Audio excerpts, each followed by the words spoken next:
Wujo asks if I have played Shandalar. Oh, my man, I have played Shandalar into the ground multiple times, including downloading the emulator in the last 5 years and playing it more. For those of you who don't know, Shandalar is, assuming we're talking about the same thing, is the kind of colloquial term for that players have for the first digital Magic experience, which was released in the 90s, and it was more of a, not a dungeon crawl because you were on the surface of the land, but it was a run around and explore the world, get randomly attacked by enemies who had decks. You played for ante. It was great. So you were like, you're trying, you start with a pile of mediocre cards, but as you battle creatures, you're playing for ante, so you win cards off them, you find cards, you buy cards, and basically it uses all of Alpha and Arabian Nights. Basically, those are your sets. And so one of my questions that I ponder is like, what is the best deck on Shandalar? What is the most reliable first turn kill on Shandalar? And here's why it's an interesting question, because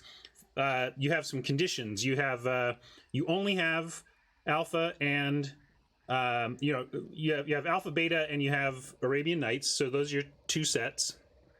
They didn't release, and maybe some anyway, but 40 card minimum deck and no restricted list. Everything can be 4x. You can have 4 Black Lotuses, you can have whatever. How many of you know what the most powerful card in Magic's history is? Let's see if anybody can get it.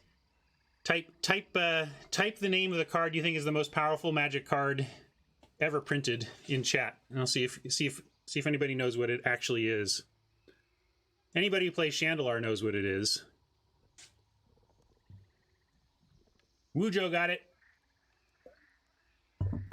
Contract from Below is the most powerful card ever printed. Have you read it? Most people haven't even read it because it is an ante card. So nobody ever plays it because it's for ante, but in Shandalar you play for ante. And basically, if you think Ancestral Recall is powerful, how about completely dumping your hand with a bunch of floated mana from Black Lotuses and Dark Rituals, and then casting Contract from Below and giving yourself a personal refill to 7 cards? Like, it's absurd. So basically, in Shandalar, your best decks are going to include 4 copies of Contract from Below, 4 Black Lotuses. There's just so you can make absurd, but you only have 40. It's a 40 card deck, so you only have like those 24-ish slots for spells. And so it's really interesting to actually figure out what the most busted thing you can do is under those rules.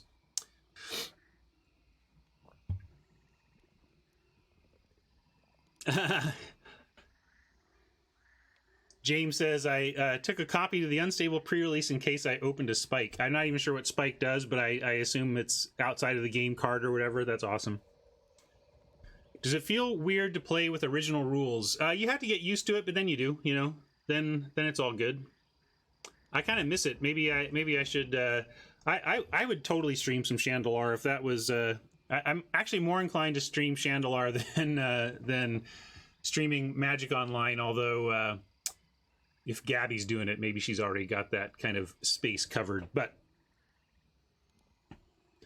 Tron pulled the trigger on the Mastery Pass. Hopefully it was worth it. Hopefully it wasn't a hope. Hopefully you just used the tool to determine Mastery Pass value and decided for yourself before you even click the button whether it was worth it.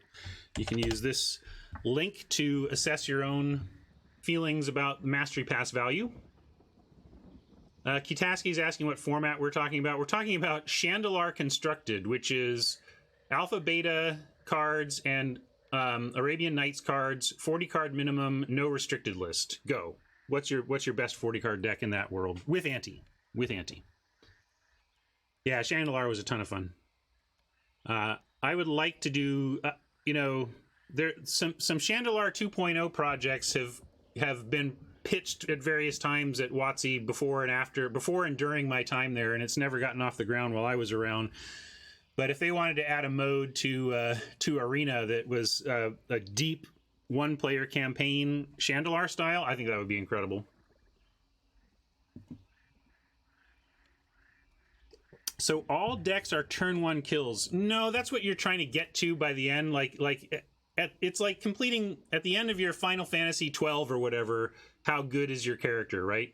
But it takes a while to get there. You don't just turn on the game and get to make the best deck you want. But if you play,